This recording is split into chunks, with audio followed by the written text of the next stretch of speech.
नमस्कार मित्रों, गया क्लासनी अंदर एम्पियरनो सर्किटल नियम अने ते परथी अनंत लंबाईना तार माटे चुंबकीय क्षेत्रना सूत्रों आपणे बनाव्या हता। आजना आ लेक्चरनी अंदर आ टॉपिक प्रमाणे केवा प्रकारना प्रश्नों पूछी शकाय एनी थोड़ीक चर्चा करीए। तो आजनो मुद्दो आ प्रमाणे छे।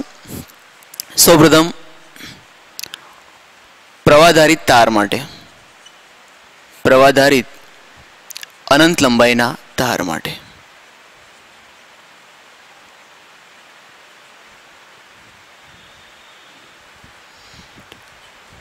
चुंबकीय क्षेत्र।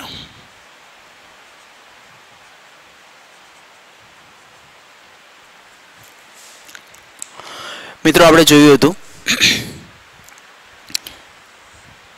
के धारो के आ एक अनंत लंबाईनो प्रवाधारित तार छे।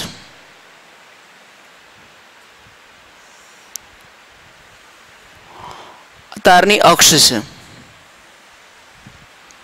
तारनी त्रिज्या ने આપણે a વડે દર્શાવીએ। સ્મોલ a એ તારની ત્રિજ્યા છે। આ તાર માટે કેટલા કિસ્સાઓની વાત કરીએ। સૌપ્રથમ એ તારના બહારના બિંદુ માટે,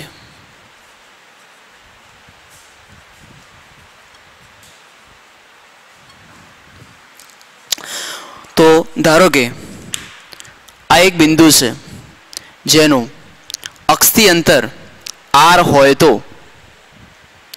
पी बिंदु ए तारनी बहार आवेलू बिंदु कहेवाय। अने आवा बिंदु माटे आपणे गया क्लासनी अंदर चुंबकीय क्षेत्रनुं सूत्र आ प्रमाणे बनाव्युं हतुं।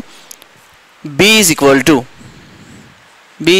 To mu 0 I upon 2 pi R।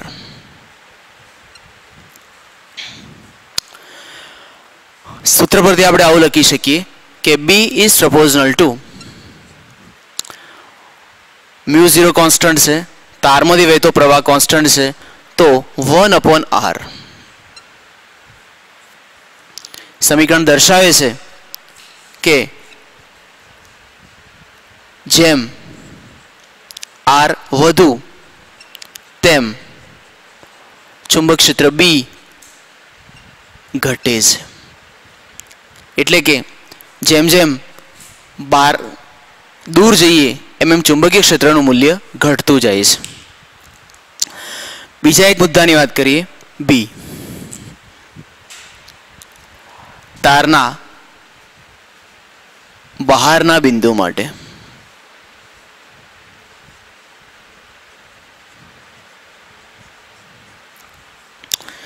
धारो के आ एक बिंदु है, सॉरी अंदरना बिंदु माटे।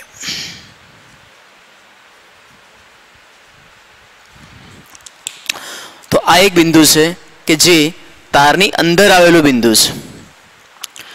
फरीथी एनु अक्षी अंतर धारो के R है, तो Q बिंदु माटे चुंबकीय क्षेत्रनुं सूत्र आपणे आ प्रमाणे लखीए। B is equal to mu 0 I R upon 2 pi A square, 2 pi A square.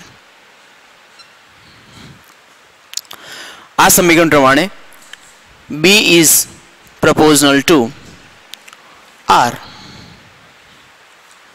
समीकरण दर्शावे छे के चुंबकीय क्षेत्र ए अंतरना समप्रमाणमां छे, एटले के जेम अंतर वधे एम चुंबकीय क्षेत्र वधे छे।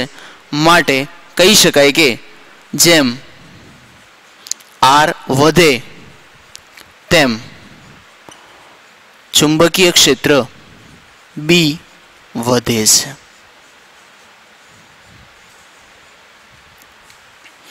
आ बाबत आपणे दर्शावे छे के अक्षथी जेम जेम बहार तरफ जईए एम चुंबकीय क्षेत्रनुं मूल्य वधतुं जाय छे। बहारना बिंदुए आपणे एवुं जोवा मळे के जेम जेम दूर तरफ जईए एम चुंबक क्षेत्र घटतुं जाय छे। ત્રીજા મુદ્દાની વાત કરીએ, સી। તારની સપાટી પરના બિંદુએ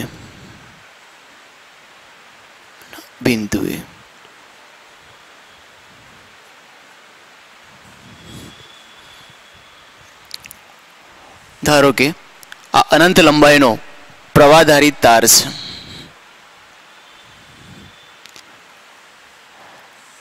જેની ત્રિજ્યા એ છે.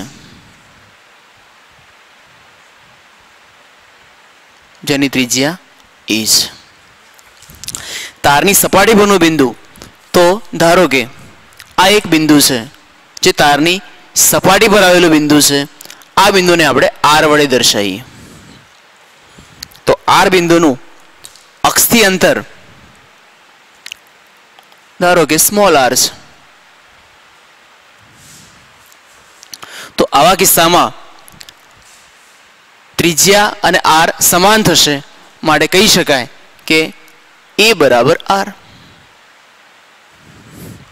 અને ચુંબકીય ક્ષેત્રનું સૂત્ર લખીએ તો આ પ્રમાણે લખાશે. માટે B is equal to μ0 I upon, બંનેમાંથી કોઈ પણ એક સૂત્ર અનુસાર લખીએ તો આ સમીકરણની અંદર પ્રમાણે r બરાબર a મૂકી શકાય. આ સમીકરણ પ્રમાણે પણ r બરાબર a મૂકી શકાય અને સાદુરૂપ આપો તો આન્સર મળે છે μ0 I upon 2 pi a અથવા 2 pi r આપણે મૂકી શકીએ. r મૂકી શકીએ. અહીંયા a બરાબર r છે.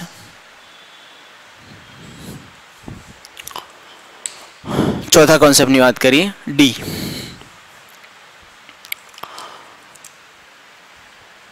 તારની અક્ષ પરના બિંદુ માટે. અક્ષ પરના બિંદુ માટે ધારો કે કોઈ એક બિંદુ છે જે તારની અક્ષ પર આવેલું બિંદુ છે, જેને આપણે બતાવીએ S વડે. તો S બિંદુ એ તારની અક્ષ પર આવેલું બિંદુ છે. આવા બિંદુ માટે r બરાબર 0 થશે. તો લખી શકીએ માટે r બરાબર 0 થાય. તારની અક્ષ પર આવેલું બિંદુ હોય તો આ બિંદુ માટે r બરાબર 0 મુકાય અને r બરાબર 0 લેવામાં આવે તો ચુંબક ક્ષેત્રનું સૂત્ર મળે છે B is equal to 0. B is equal to 0. કોઈ પણ એક સમીકરણ પ્રમાણે વિચારો તો a બરાબર પણ 0 થશે, r બરાબર પણ 0 થશે, તો આનો આન્સર 0 મળે. તો આપણે કહી શકીએ કે જુદા જુદા બિંદુઓ પાસે ચુંબકીય ક્ષેત્ર આપણને આ રીતે મળશે. ચારે ચાર મુદ્દાઓને એક આલેખની અંદર દર્શાવીએ તો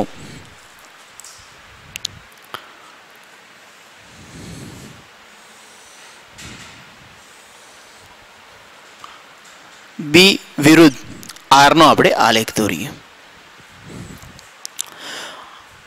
અક્ષ પરનું જે બિંદુ છે એને આપણે અહીંયા દર્શાવીએ.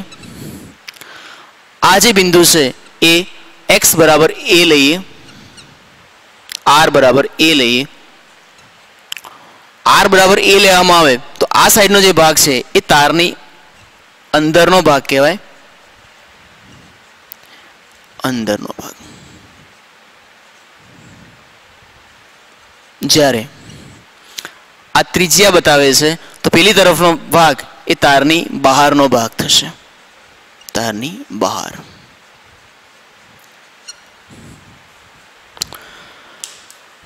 સૌપ્રથમ આપણે જોઈએ પ્રમાણે કે તારની અક્ષ પરનું બિંદુ હોય તો ચુંબકીય ક્ષેત્ર 0 મળે છે. તો આ તારની અક્ષ પરનું બિંદુ કહેવાય તો ચુંબકીય ક્ષેત્ર 0 મળશે.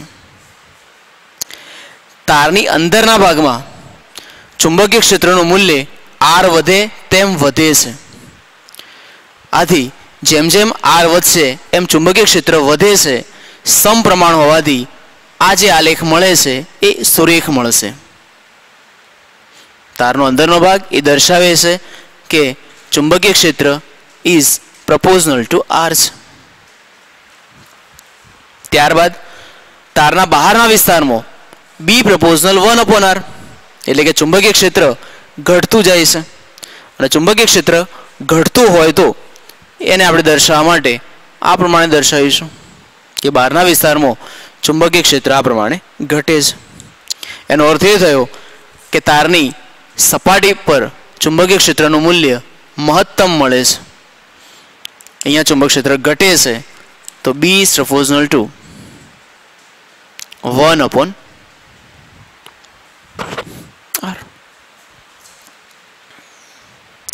ઓકે, થોડી ભૂલ થઈ ક્યાંક.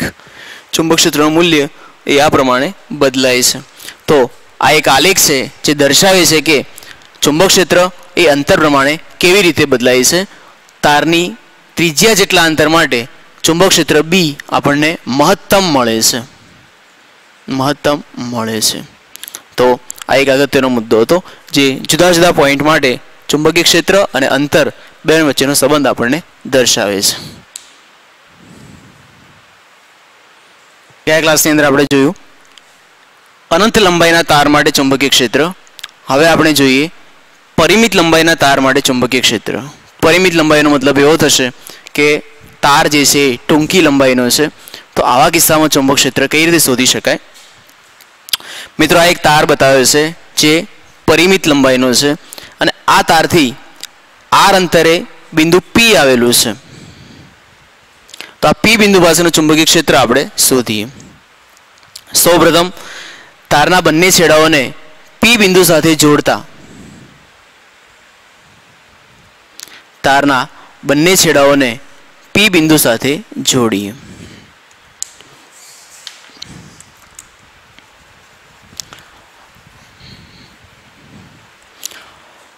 અહીંયા આપણને બે ખૂણા મળે છે. આ બાજુ બનતો ખૂણો ધારો કે α1 છે, અહીંયા બનતો ખૂણો ધારો કે α2 છે.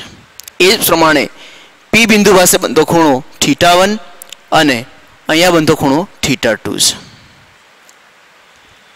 તો આ પ્રવાહધારિત તારના લીધે P બિંદુ પાસેનું ચુંબકીય ક્ષેત્ર આપણે આ પ્રમાણે લખીશું: B = μ0I upon 4πr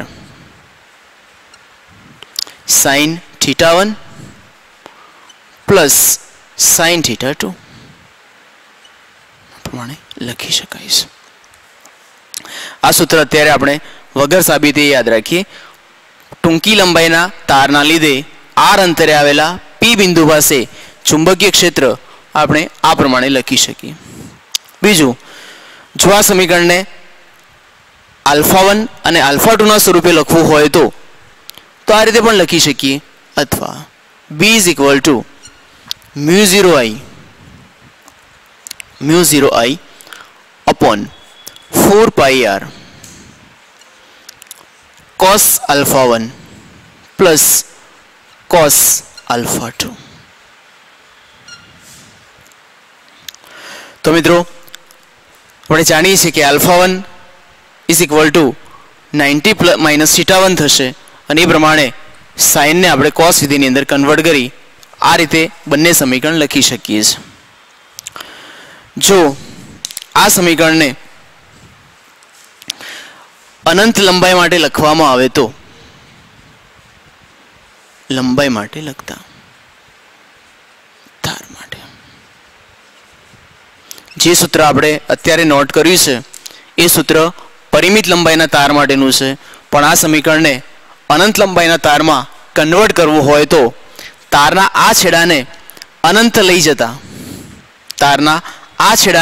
લઈ જવામાં આવે તો θ2 નું મૂલ્ય વધતું જાય છે. જ્યારે આ તાર અનંત પહોંચશે ત્યારે θ2 = π/2 થશે.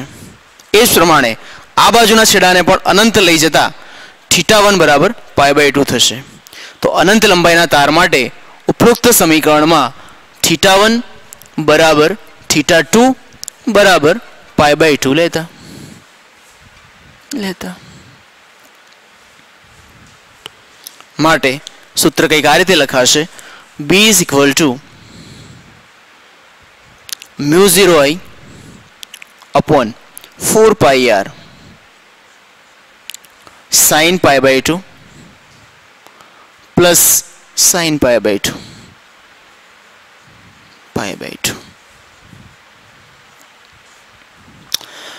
આપણે જાણીએ છીએ મિત્રો કે sin π/2 = 1 થશે માટે સૂત્ર લખીએ. B is equal to mu 0 I upon 4 pi r 1 plus 1. 1 plus 1 is equal to 2. 2 cancel કરવામાં આવે તો B બરાબર mu 0 I upon 2 pi r. તો હમણાં આગલા ટોપિકની અંદર આપણે આ સૂત્ર બનાવ્યું હતું અનંત લંબાઈના તાર માટે ચુંબકીય ક્ષેત્ર માટેનું સૂત્ર. તો પરિમિત લંબાઈના તાર પરથી અનંત લંબાઈના તાર માટે ચુંબકીય ક્ષેત્ર આ પ્રમાણે શોધી શકાય છે.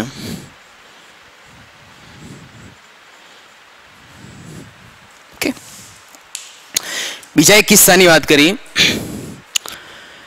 તારનો એક છેડો અનંત હોય અને બીજા છેડેથી r અંતરે આવેલા બિંદુ પાસે ચુંબકીય ક્ષેત્ર આપણે શોધવું છે. અહીંયા આ એક કિસ્સાની વાત કરીએ. તારનો એક છેડો અનંત હોય, તારનો એક છેડો અનંત હોય અને બીજા છેડેથી r અંતરે આવેલ બિંદુ માટે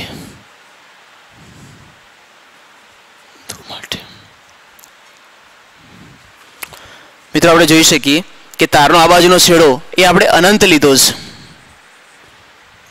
અને આ છેડેથી r અંતરે બિંદુ P આવેલું છે. તો આ બિંદુ માટે ચુંબકીય ક્ષેત્ર આપણે શોધીએ. ફરીથી આ જ સમીકરણનો આપણે ઉપયોગ કરીએ. B બરાબર mu 0 I upon 4 pi r sin theta 1 plus sin theta 2.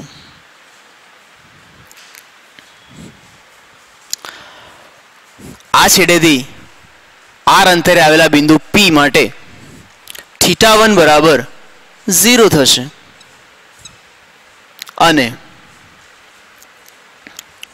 તારનો આ છેડો અનંત હોવાથી તારના બીજા છેડે P બિંદુ પાસે બનાવેલો ખૂણો એ theta 2 બરાબર pi/2 થશે.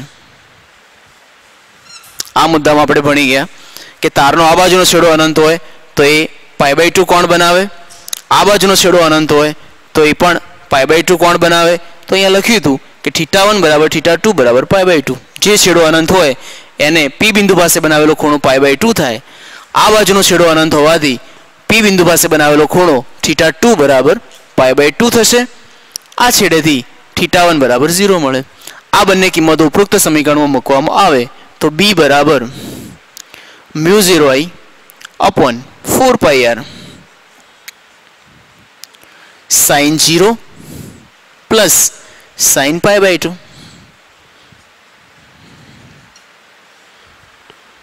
સાદું રૂપ આપીએ equal to mu 0 I upon 4 pi r sin 0 is equal to 0 plus 1 માટે જવાબ મળે છે B is equal to mu 0 I upon 4 pi r. તો આ રીતે ચુંબકીય ક્ષેત્ર આપણે શોધી શકીએ છીએ.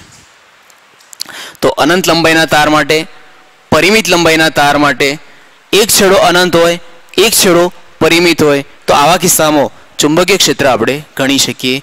તો મિત્રો નીટ અને જી લેવલ માટે કેટલાક નવા સૂત્રો આપણે અહીંયા રજૂ કર્યા છે.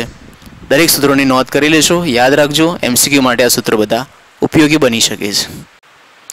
મિત્રો પ્રવાહધારી તાર માટે પાઠ્યપુસ્તકમાં આપેલા ઉદાહરણો આપણે જોઈએ. સૌપ્રથમ સ્વાધ્યાયનો દાખલા નંબર 4.3 જેમાં એમ કહ્યું છે સમક્ષથી સમતલમાં રહેલ તારમાંથી 50 એમ્પિયર પ્રવાહ ઉત્તરથી દક્ષિણ તરફ વહે છે. જનરલી આપણે દિશાઓ આ પ્રમાણે બતાવીએ છીએ ઉત્તર, દક્ષિણ, પૂર્વ અને પશ્ચિમ.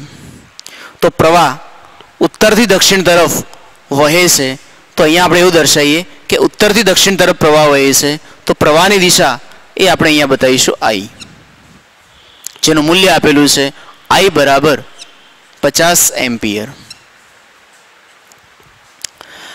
તારની પૂર્વમાં 2.5 મીટર અંતરે આવેલું બિંદુ, તો આ પ્રવાહધારિત તાર છે ત્યાંથી પૂર્વ દિશામાં અહીંયા એક બિંદુ આવેલું છે, નામ આપ્યું P, જેનું તારથી અંતર R છે. તો R અંતરે આવેલું બિંદુ P પાસે ચુંબકીય ક્ષેત્ર શોધવું છે, જેનું અંતર 2.5 મીટર, માટે B બરાબર 2. R બરાબર 2.5 મીટર. તો આ બિંદુ પાસે ચુંબકીય ક્ષેત્ર B બરાબર શોધીએ અને ચુંબક ક્ષેત્ર B ની દિશા શોધીએ.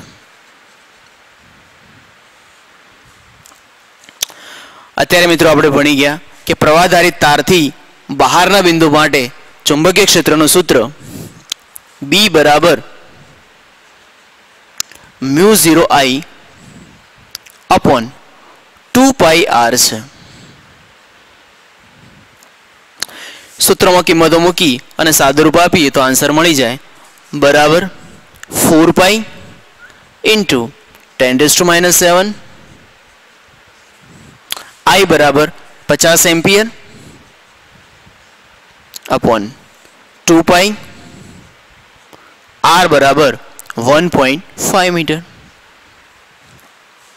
બધી જ કિંમતો મૂકી અને સાદુરૂપ આપવામાં આવે તો જવાબ મળે છે 4 into 10⁻⁶ ટેસ્લા. માટે ચુંબકીય ક્ષેત્રનું મૂલ્ય થશે B બરાબર 4 into 10⁻⁶ ટેસ્લા. સોરી મિત્રો, R બરાબર 2.5 આપેલા છે, 2.5 લઈએ. બીજો પ્રશ્ન હતો ચુંબકીય ક્ષેત્ર માટેની દિશાનો. તો આપણે જમણા હાથના અંગૂઠાના નિયમ પ્રમાણે ભણી ગયા કે પ્રવાહધારિત તાર માટે ચુંબકીય ક્ષેત્ર આપણે શોધી શકીએ છીએ. તો જો આપણે આ રીતે વિચારીએ કે પ્રવાહ ઉત્તરથી દક્ષિણ તરફ વહી રહ્યો છે. બોર્ડ પ્રમાણે જે આકૃતિ આપેલી છે એ પ્રમાણે ના વિચારતા આપણે એ રીતે વિચારીએ કે અંદર તરફની દિશાને ઉત્તર ગણીએ, બહાર તરફની દિશાને દક્ષિણ ગણીએ. તો આપણી બે દિશાઓ આ પ્રમાણે મળે, ઉત્તર અને દક્ષિણ. આ બાજુની દિશાને પૂર્વ ગણીએ અને આ બાજુની દિશાને પશ્ચિમ ગણીએ. તો પ્રવાહ ઉત્તરથી દક્ષિણ તરફ વહી રહ્યો છે. મેં હમણાં કહ્યું પ્રમાણે કે આ દિશાને આપણે ઉત્તર ગણીએ, આ બાજુની દિશા બહાર થશે, તો પ્રવાહ ઉત્તરથી દક્ષિણ આ પ્રમાણે વહી રહ્યો છે.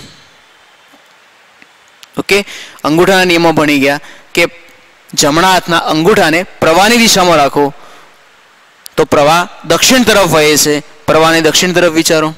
આવા કિસ્સામાં પૂર્વ એ જમણી બાજુ તરફ આવશે અને પૂર્વ તરફ આવેલું બિંદુ હોય તો આપણી આંગળીઓ ઉપર તરફ આવે છે. માટે P બિંદુ પાસે ચુંબકીય ક્ષેત્ર એ ઉધ્વ દિશા તરફનું મળે છે. થોડુંક 3D પ્રમાણે વિચારવું પડે, બોર્ડ પ્રમાણે વિચારીશું તો આન્સર થોડો ખોટો આવે છે. ફરી એકવાર રિપીટ કરું, ઉત્તર દિશાને આપણે પાઠ્ય અંદર તરફની દિશા તરીકે વિચારીએ તો તમારા તરફ આવતી દિશા એ દક્ષિણ થશે.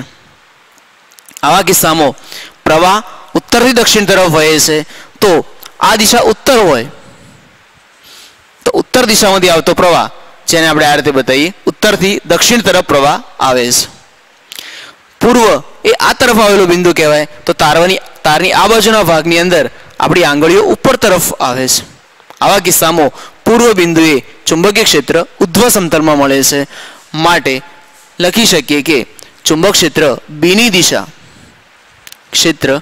બીની દિશા જમણા હાથના અંગૂઠાના નિયમ પ્રમાણે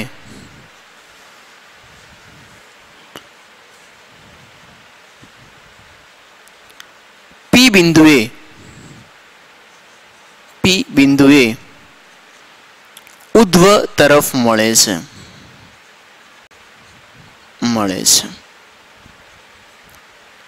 ઓકે, તો આ પ્રમાણે ચુંબકીય ક્ષેત્રની દિશા આપણે લખી શકીએ છીએ.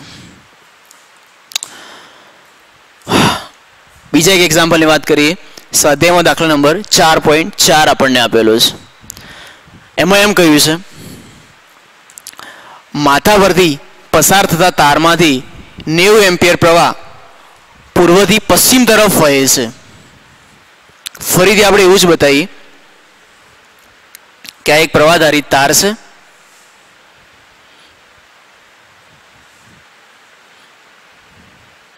ઉત્તર, દક્ષિણ, પૂર્વ અને પશ્ચિમ. પ્રવાહ પૂર્વથી પશ્ચિમ તરફ વહે છે એ દર્શાવવા માટે પૂર્વ અને પશ્ચિમ તો આ દિશામાં પ્રવાહ વહે છે I, જે I બરાબર 90 એમ્પિયર થશે. બીજું, તારથી 1.5 મીટર નીચે ચુંબકીય ક્ષેત્રનું મૂલ્ય શોધો. તો આ જે તાર છે એ આપણા માથા પર આપેલો તાર છે. નીચેની સાઈડ એટલે કે અહીંયા ચુંબકીય ક્ષેત્ર આપણે શોધવું છે. B બરાબર શોધો. તારની નીચેનો ભાગ એટલે આપણે આ રીતે લખીશું નીચે તરફ, જ્યારે અહીંયા ઉપર તરફ.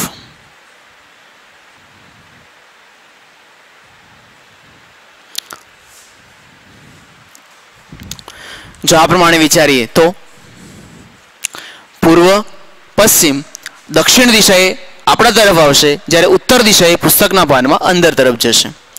તો આ રીતે આપણને દિશાઓ મળે. આ પ્રવાહધારી તાર છે, એનો નીચેનો ભાગ આ બિંદુ પર ચુંબક ક્ષેત્ર શોધવું છે. એના માટે આ જે અંતર આપેલું છે એ અંતર 1.5 મીટર છે. 1.5 મીટર. R બરાબર 1.5 મીટર. અને B બરાબર શોધો. B ની દિશા શોધો.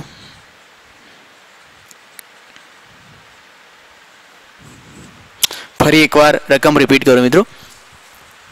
પૂર્વથી પશ્ચિમ તરફ પ્રવાહ વહે છે, તો પ્રવાહ જે છે એ પૂર્વથી પશ્ચિમ તરફ વહે છે.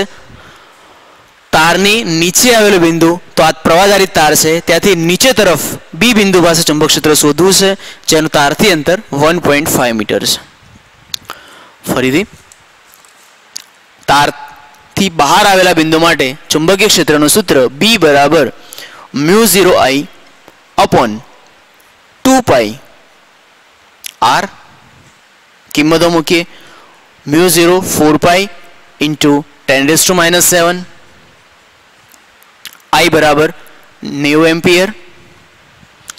2 R બરાબર 1.5 મીટર. આ બધી જ કિંમતો મૂકી અને સાદુરૂપ આપીએ તો આપણને જવાબ મળે છે 1.2 ઇન્ટુ 10⁻⁵ ટેસ્લા. બીજો પ્રશ્ન છે ચુંબકીય ક્ષેત્રની દિશા માટેનો. તો B ની દિશા આપણે શોધીએ. દિશા જમણા હાથના અંગૂઠાનો નિયમ ઉપયોગ કરીએ. પૂર્વ દિશા, પશ્ચિમ દિશા, ફરી કહ્યું એ પ્રમાણે કે અંદર તરફની દિશા એ ઉત્તર થશે અને આપણા તરફ આવતી દિશા એ બહાર થશે. જો પ્રવાહ પૂર્વથી પશ્ચિમ તરફ વહે તો પ્રવાહધારી તારને જમણા હાથે આ રીતે પકડીએ તો પ્રવાહની દિશા એ પૂર્વથી પશ્ચિમ મળે છે. આંગળીઓ એ આપણને ચુંબકીય ક્ષેત્ર બતાવે. તારના નીચેના ભાગ તરફ આંગળીઓની દિશા એ પુસ્તકના પાનમાંથી બહાર આવતી દેખાય છે અને આપણે હમણાં કહ્યું પ્રમાણે કે બહારની દિશાને આપણે દક્ષિણ કહ્યું છે. માટે કહી શકાય કે ચુંબકીય ક્ષેત્ર B ની દિશા એ દક્ષિણ તરફ મળે છે.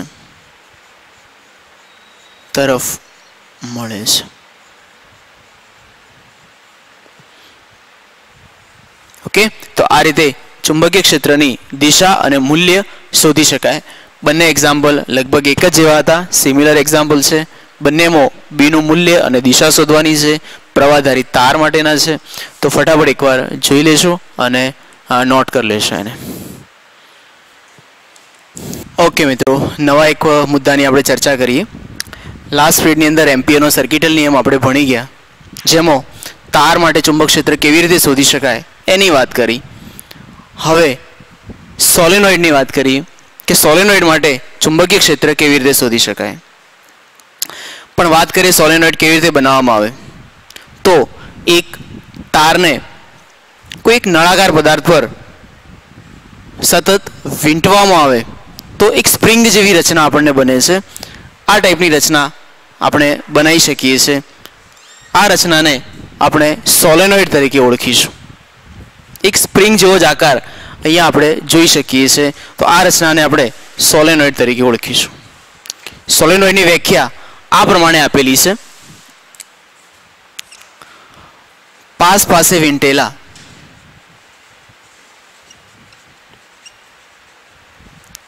વાહક તારના हेलिकल गुचड़ाने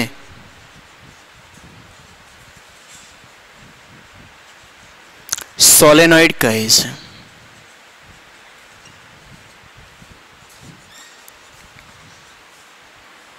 बोर्ड पर एक आकृति में दर्शाई है जेनी अंदर एक वाहक तार से जेने स्प्रिंगना शेपनी अंदर वाળી દીધો છે।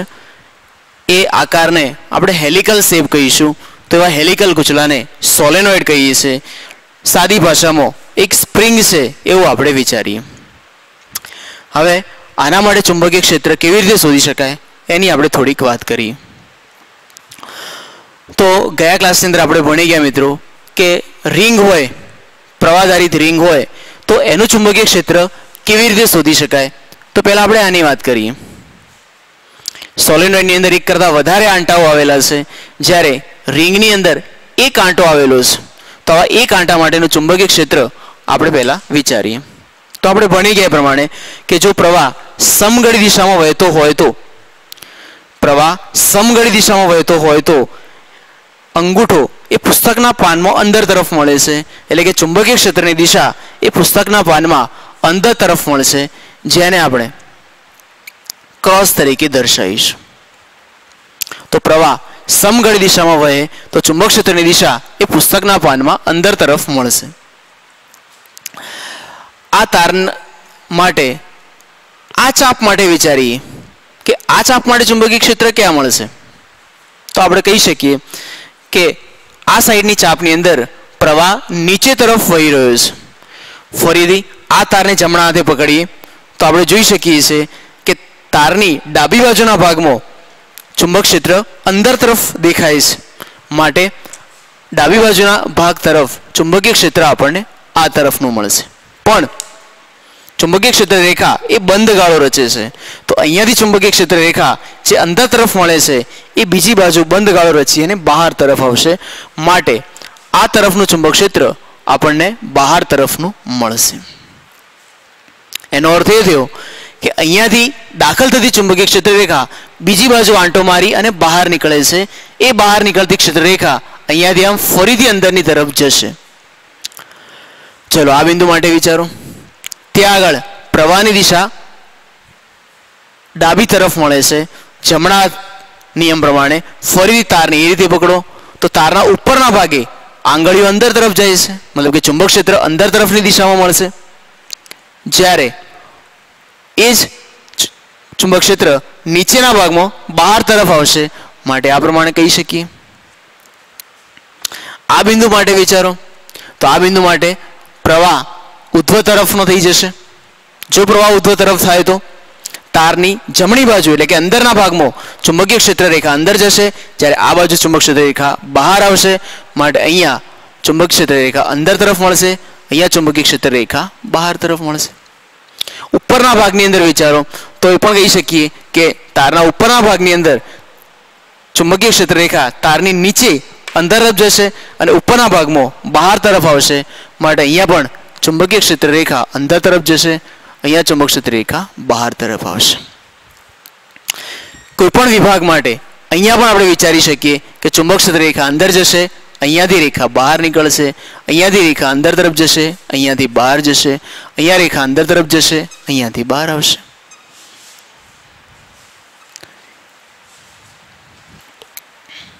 તો બોર્ડ ઉપર એક સમગ્ર રિંગ માટેનું ચુંબકીય ક્ષેત્ર આપણે દર્શાવ્યું છે. આપ રિંગના અંદરના વિસ્તારમાં જોઈ શકો છો કે રિંગના અંદરના વિસ્તારમાં બધી ક્ષેત્ર રેખાઓ અંદર જાય છે અને એ જ રેખાઓ બંધ ગાળો રચી રિંગના બહારના ભાગમાં બહાર નીકળે છે. આપણે આ રીતે કહી શકીએ મિત્રો કે ધારો કે એક પ્રવાહધારિત રિંગ હોય તો અહીંયાથી બધી ક્ષેત્ર રેખાઓ અંદર તરફ જાય છે. આ બાજુના ભાગ માટે એમ કહીએ કે અહીંયાથી દાખલ થતી રેખા બીજી બાજુથી બંધ ગાળો રચીને બહાર આવશે. અહીંયાથી દાખલ થતી રેખા બંધ ગાળો રચી અને બહાર આવે છે. અહીંયાથી દાખલ થતી રેખા બંધ ગાળો રચી અને બહાર આવશે. અહીંયાથી દાખલ થતી રેખા બંધ ગાળો રચી અને બહાર આવે છે. તો આ રીતે રિંગનું ચુંબકીય ક્ષેત્ર આપણે મેળવી શકો છો. ફરીથી આ શેપમાં વિચારીએ તો અહીંયાથી રેખાઓ બધી દાખલ થાય છે. અહીંયાથી દાખલ થતી બધી રેખાઓ આ બાજુથી નીકળે છે જે બંધ ગાળાઓ રચી અને બહાર નીકળે છે. આમ ચારે બાજુએ બંધ ગાળા રચે છે. તો અહીંયા મિત્રો મેં રિંગનું ચુંબકીય ક્ષેત્ર બતાવ્યું છે. આ જ આકૃતિને બીજા શેપમાં આપણે દોરીએ તો આ પ્રમાણે વિચારીએ. અહીંયા જે પ્રવાહ દર્શાવ્યો છે એ પ્રવાહ સમઘડી દિશામાં છે માટે આપણે આ રીતે લઈએ. તમારા તરફ રાખો તો આ પ્રમાણે મળે છે. જે પ્રવાહની દિશા છે એ અધો તરફની છે તો પ્રવાહ અધો તરફ થઈ આમ એક રાઉન્ડ મારીને આમ જાય છે. જો આ પ્રમાણે પ્રવાહ વિચારો તો ચુંબકીય ક્ષેત્ર એ જમણી તરફ મળે છે માટે આ બિંદુ પાસે ચુંબકીય ક્ષેત્ર આપણને જમણી તરફ મળશે. ઉપર ભણી ગયા કે એક ક્ષેત્ર રેખા ના હોય, આવી ઘણી બધી ક્ષેત્ર રેખાઓ અંદર તરફ આપણને મળશે. તો આ રીતે ચુંબકીય ક્ષેત્ર આપણને મળતું હશે. હવે ચુંબકીય ક્ષેત્ર રેખા બંધ ગાળો રચે છે તો તારના નીચેના વિભાગમાંથી નીકળતી ક્ષેત્ર રેખા અહીંયાથી આ પ્રમાણનો એક બંધ ગાળો રચી અને બીજી બાજુથી દાખલ થઈ જશે. આ ક્ષેત્ર રેખાની વાત કરીએ તો એ પણ આ પ્રમાણનો બંધ ગાળો રચી અને બીજી બાજુથી નીકળશે. આ રેખાની વાત કરીએ તો એ પણ આ પ્રમાણનો બંધ ગાળો રચે, આ પણ આ રીતે બંધ ગાળો રચશે. કેટલીક રેખાઓ આમથી આમ થઈને પણ આમ જઈ શકે છે. તો આ રીતે ચુંબકીય ક્ષેત્ર રિંગ માટેનું મળે છે. રિપીટ કરું એકવાર. આ એક પ્રવાહધારિત રિંગ હોય તો આ વિસ્તારમાંથી દાખલ થતી બધી ક્ષેત્ર રેખાઓ આ વિભાગ માટે વિચારો તો જે ક્ષેત્ર રેખા અહીંયાથી દાખલ થાય છે એ બંધ ગાળો રચી અને અહીંયાથી નીકળે છે. આ વિભાગની વાત કરીએ, અહીંયાથી દાખલ થતી ચુંબકીય ક્ષેત્ર રેખા એક બંધ ગાળો રચી અને આ પ્રમાણે બહાર આવશે. ઉપરથી દાખલ થતી ક્ષેત્ર રેખા બંધ ગાળો રચી અને ફરી આમ મળે છે. નીચેથી દાખલ થતી ક્ષેત્ર રેખા બંધ ગાળો રચી અને આ પ્રમાણે. તો આ રીતે આપણને રિંગનું ચુંબકીય ક્ષેત્ર મળે છે. તો મેં અત્યારે વાત કરી એક આંટા માટે. આપણે સોલેનોઇડ માટે વિચારીએ છીએ તો એની અંદર તો આવા અસંખ્ય આંટાઓ આવેલા છે. તો આવા કિસ્સામાં ચુંબક ક્ષેત્ર કેવી રીતે શોધી શકાય એના માટે બીજું એક ઉદાહરણ છે જેમાં મેં બે રીંગો લીધી છે અને બંને રીંગોને પાસ પાસે દર્શાવી છે. બંને રીંગોમાંથી વહેતો પ્રવાહ એ એક જ દિશામાં છે. ધારો કે બંને રીંગોમાંથી વહેતો પ્રવાહ ધારો કે એક જ દિશામાં છે. ફરીથી જો પ્રવાહ સમઘડી દિશામાં ફરતો હોય તો ચુંબકીય ક્ષેત્ર મેં આકૃતિમાં દર્શાવ્યા પ્રમાણે મળશે. અહીંયાથી જે ક્ષેત્ર રેખા નીકળે છે એ ક્ષેત્ર રેખા અહીંયા આ પ્રમાણે બંધ ગાળો રચી અને પુનઃ જશે. આ બાજુના ભાગ માટે વિચારીએ તો સેમ એ જ પ્રમાણે જે ક્ષેત્ર રેખા નીકળે છે એ ક્ષેત્ર રેખા આ પ્રમાણે બંધ ગાળો રચી અને બહાર નીકળે છે. બંને માટે ચુંબક ક્ષેત્રની દિશા બતાવીએ તો એ આપણને આ પ્રમાણે મળે.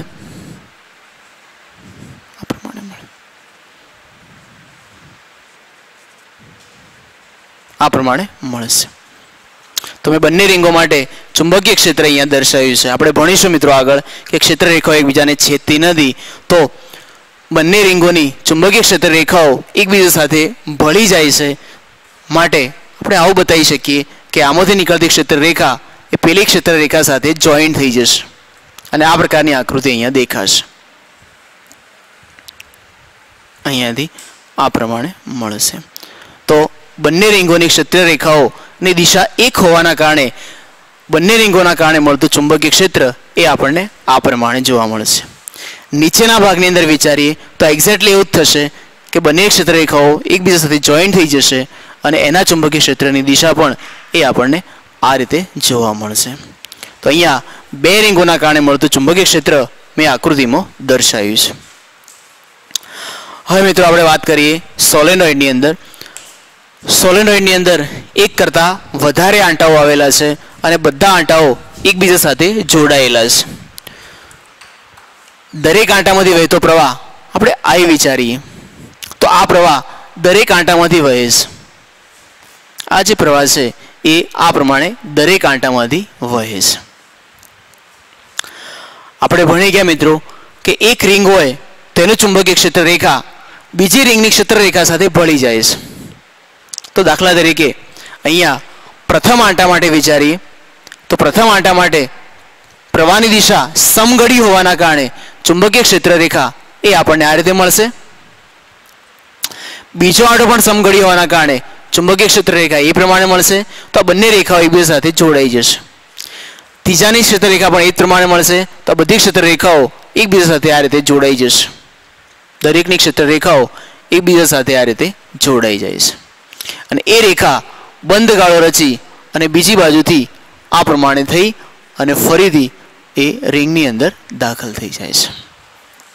બે રિંગો માટે જે સમજ્યા એ ઘણી બધી રિંગો માટે વિચારીએ તો આપણે આ રીતે સમજી શકીએ છીએ કે એક રિંગની ચુંબકીય રેખા બીજી રિંગની રેખા સાથે જોઈન્ટ થઈ જશે, ત્રીજી સાથે જોઈન્ટ થઈ જશે અને એક મોટો બંધ ગાળો રચી અને બીજી બાજુથી આ પ્રમાણે દેખાશે.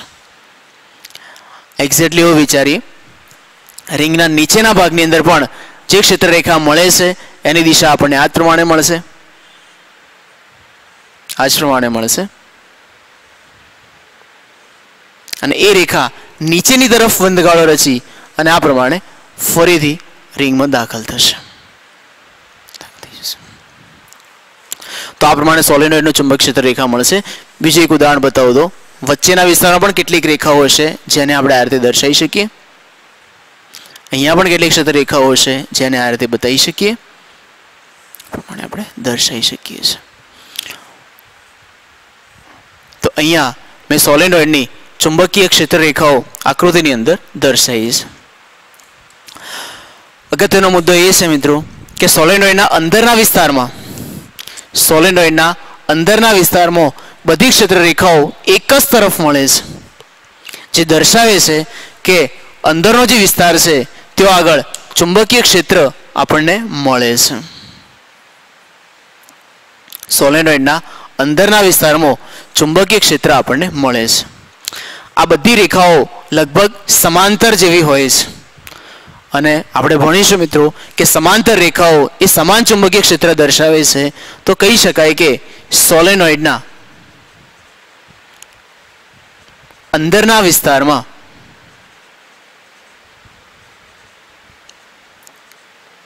બધી ક્ષેત્ર રેખાઓ એકબીજાને સમાંતર અને સમાન અંતરે મળે છે. જે દર્શાવે છે કે અંદરના વિસ્તારમાં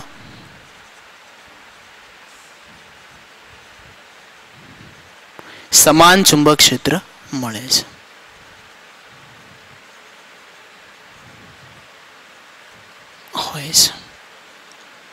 તો જે સમજાય પ્રમાણે સોલેનોઇડના અંદરના વિસ્તાર માટે આ એક અગત્યનો પોઈન્ટ છે કે અંદરના વિસ્તારમાં ચુંબકીય ક્ષેત્ર મળે છે જે સમાન ચુંબક ક્ષેત્ર હોય છે.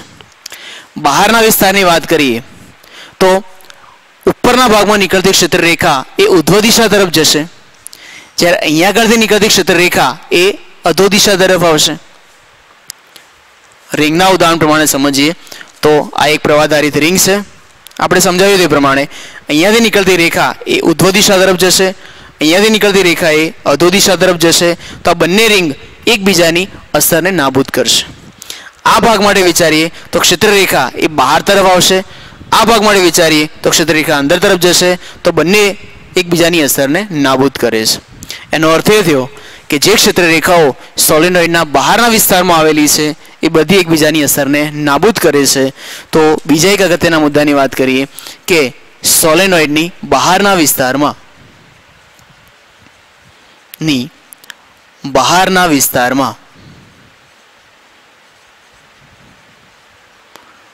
ક્ષેત્ર રેખાઓ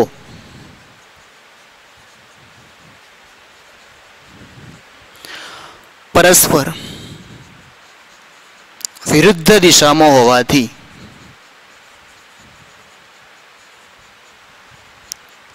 એકબીજાની અસરને નાબૂદ કરે છે.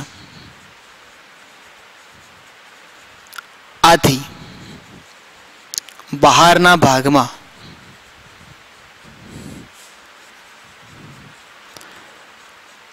ચુંબકીય ક્ષેત્ર શૂન્ય મળે છે. તો સોલેનોઇડના બહારના ભાગમાં ચુંબકીય ક્ષેત્ર શૂન્ય હોય છે. આ બે મુદ્દાઓ યાદ રાખીશું. અંદરના વિસ્તારમાં ચુંબક ક્ષેત્ર સમાન મળે છે, જ્યારે બહારના વિસ્તારમાં ચુંબકીય ક્ષેત્ર શૂન્ય થાય છે.